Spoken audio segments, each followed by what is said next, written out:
Hi friends, welcome to the Unit 2 Day 6 video. This is example 2. We're going to be analyzing this graph. I want to know when this graph is less than 0, when are my y values less than 0. That's going to be from -3, so the interval from -3 all the way to, looks like this one's going to -1, excuse me.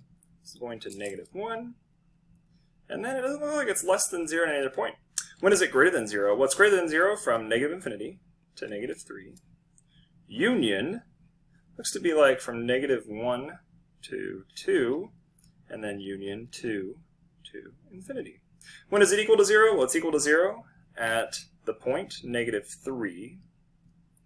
So it looks to be from -3, -1, and at 2. So I'm just going to write that in set notation, that way I get all of them. Maximum, looks like a maximum somewhere around here. A little bit. Actually looks like it's a little bit less than 1, maybe like 0.9. Not quite sure. It's really close. And then like maybe a little bit above 30. So I'm going to say that the maximum is the point. I'm just going to say it's 1 and then 30. It looks to be like 32 maybe. Again, just guessing. Minimum, I have a minimum here and here. So I'm going to go with this one first. Let's put a -2.5 and then -35. And then the other one looks to be like at 2, 0. So this is increasing. Looks to be like it's increasing all the way from -2.5 to, looks to be like 0.9. We'll call that 1.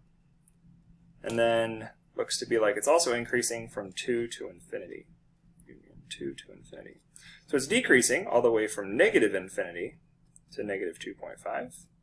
And then it's also decreasing, union, from 1 to 2. It's like the domain looks like it have any real number for the domain. It continues going left and right the whole entire time. So this one I'm going to say from -infinity to infinity. And then range looks like it has the lowest value here, that -35.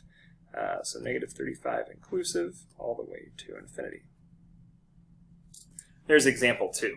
This one was pretty quick because it had a lot of the values that were really easy to see on the graph. For this next one, for number 3, we're going to have to kind of dive in deep to analyze each of these different points. And this one, notice how the arrows, it doesn't go on forever in the direction. So this one's going to be a little bit different as we go through. And again, saving that for the next video. See you in the next video.